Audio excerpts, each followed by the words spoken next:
Dying with Dignity. I'm Laura Lee Siemens and you're watching Euthanasia Debate. I understand that there are a lot of different aspects to the euthanasia debate. So in each video, I'm going to be answering just one question. So the first question I'm going to answer is one that was sent in to me, and this is how it goes.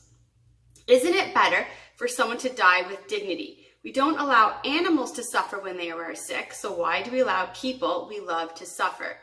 Okay, so I'm going to break down this question into three sections. So first of all, we're going to talk about the difference between animals and people. And secondly, we're going to be talking about the difference between giving comfort and suicide. And thirdly, we're going to be talking about the dangers of using the term dying with dignity. Okay, so first of all, let's talk about animals and people. Okay, so this is my puppy and her name is Eve. So I absolutely adore Eve. She is like the best puppy ever. I come home, she's always running to greet me. She loves to give lots of kisses and cuddles.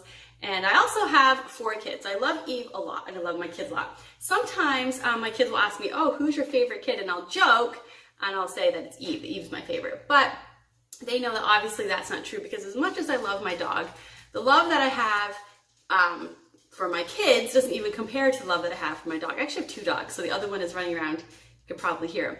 But let's talk for a minute and compare the difference between how we treat our dogs and how we treat people. So for example, when I leave, I wouldn't take my kids and lock them up in a cage because I'm going to be gone, right? But I would do that for my dog. Or for example, I have friends that recently just put their dog down because he was getting really old and he couldn't go up and down stairs anymore. So that made it difficult, so they put him down. Now, my mom also wasn't able to go up and down stairs. So we moved to a house where she didn't have to go up and down stairs. And we also, she also had knee surgery. So I wouldn't have just killed my mom because she couldn't go up and down stairs. I also had a friend who had to put their cat down because their cat got really old and started peeing all over the house and couldn't control their bladder, so they had to put him down. It was very sad. But the same thing happens with elderly, right? They lose their ability to control their bladder. And we wouldn't just put down the elderly because they were not able anymore to control their bladder. In fact, we have, depends, you can go to Walmart, you can buy them, they even come in fun colors now.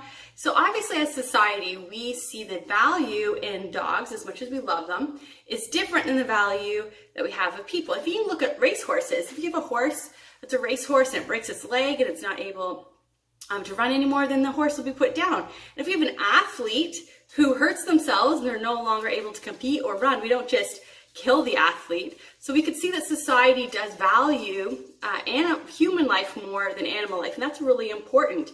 And because we put a higher value on human life rather than on animal life, we've invested time and energy and money into creating medicine and end-of-life care that gives people comfort and can help with pain. And that's not time, energy, and money we've put into creating the same thing for animals. So the reason that we don't treat our animals the same way we treat our people we love, because if society did that, would actually be a pretty horrible society. So that's reason number 1, why we don't treat our dogs that we love, why we treat them differently than we treat people that we love.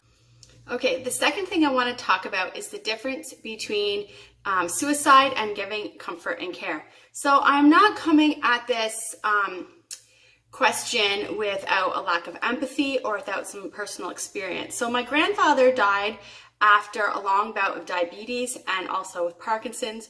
My grandmother died of Alzheimer's. I have relatives who have Alzheimer's now. And I just lost a friend who died after fighting for 15 years. And so I understand that there are situations that are long and drawn out, and so it's important that we look at this, we understand that it's important that we're giving comfort and aid to people. I do believe strongly that here in Canada, we should be giving more money and more resources into hospice care. There really should be a hospice facility in every town that has a hospital. Unfortunately, that's not something that's really, a lot of money isn't really put into that. And I have friends who have been able to use a hospice facility when they have a loved one who's dying. And they've talked about how great it was and how amazing experience it was. And there's doctors and there were nurses there who knew how to make sure the person was comfortable and cared for, and they're able to spend time with their loved one and to love them and to be with them during the final stage. And so it is important that we understand that people who are dying, that we are giving them comfort, we're giving them aid, and that we are making sure that they are comfortable and that we are not allowing them to die in a painful way and not giving them the resources that they should have. So in Canada, we should be putting more money and more energy into the hospice facilities. Okay, thirdly, I want to talk about the problem of using the term dying with dignity and the dangers that that has. We don't want to send the message that suicide is the appropriate response when you are faced with suffering. We would stop someone from committing suicide if they were not sick or didn't have a disability. But if somebody is sick or does have a disability, then we seem like we're fine with them allowing them to commit suicide. And that is a problem because it implies that a person's life or a person's value goes down as their ability goes down. The term dying with dignity also implies that as our ability goes down, our dignity also goes down. Our ability cannot be the standard of our dignity. And saying that if you have ability, then you have dignity, but if you don't have ability, then you no longer have dignity. I mean, the implications of that in society is very huge.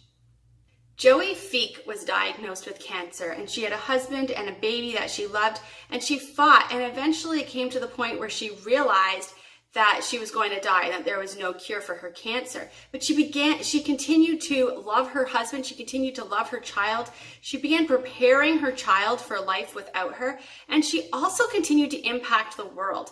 I never met Joey, but I was following her journey on Facebook, and there was so many times when I was rushing through life, and I would see a post from her, and I would be reminded to sit down and spend extra time with my child. You see, Joey, when she understood that her life wasn't going to last too much longer, she could look at the world from a different point of view. And instead of just ending her life, she used the knowledge that she had, looking at the world from that point of view, to impact the world. When Joey died, she lived right up until the last moment of her life, loving her husband, loving her child, and impacting the world. So when we use the term dying with dignity, then we are saying that Joey, who lived her life that way, impacting the world right up until the day she died without dignity? If dying with dignity means killing yourself, then living all the way till the end is undignified. I think we have to ask the question, what is dignity? A person of dignity is a person with a set of values who will stand up to that set of values, who will stand for that set of values no matter what they face, that they won't change who they are regardless of the amount of suffering that they face. I want to give you an example of someone who died with dignity. My grandfather. My grandfather believed very strongly that Jesus loved him and that Jesus had come to rescue him from his problem of sin. My grandfather believed very strongly that one of the purpose of his life was to share that love with Jesus, with everyone that he met. So my grandfather, right up until the day he died, was preaching the gospel. In fact, as he was laying in bed over those last few weeks, as nurses would come in, he could hardly talk, but he would whisper, and they would bend down to hear what he had to say. And he would say, "Have you heard about Jesus?" See, my grandpa, what he believed in, the values of his life, he didn't give up on those values, and he kept them right up until the last minute. That is dying with dignity. Let's look at the story of Liz. Liz is a mother of 4 who found out that she was diagnosed with cancer and that it was a cancer that couldn't be treated and that she was going to die. Liz lives in a place where doctor-assisted suicide is legal, and so she hears this term dying with dignity all the time. This is what Liz wrote about how she feels about this term dying with dignity. I'm going to read this for you. The moment we label suicide an act of dignity, we've implied that people like me are undignified for not ending our lives, or worse, we're a costly burden for a society. What a lonely, uncharitable, and fake world we live in if we think it's somehow undignified to let people see us suffer, to love us and care for us all the way to the end. Being dignified means embracing life, no matter how much suffering we face. That is dying with dignity. Okay, so we don't treat our loved ones like animals because they're not animals and they have more value than animals. We understand that people who are dying need extra care, extra love, and we should have more hospice facilities in our towns. And thirdly, we cannot use the term dying with dignity because it implies that those who are choosing to live their life till the end are not dignified. So what do we do if we have someone who we love and who we care for who finds out that they are dying? Well, we love them and we tell them that their life matters. We tell them that they're not a burden. We don't just tell them that we love them. We don't just tell them that their life matters. We don't just tell them that they're not a burden. We show them that with our love and with our help. We make sure that they have things that can give them comfort. What we don't do is kill them. My name is Laura Lee Siemens and you're watching the Euthanasia Debate. Send me your questions and I will add them to the next series. Also subscribe below so that you won't miss a single video. And check out some of my other series like the Abortion Debate.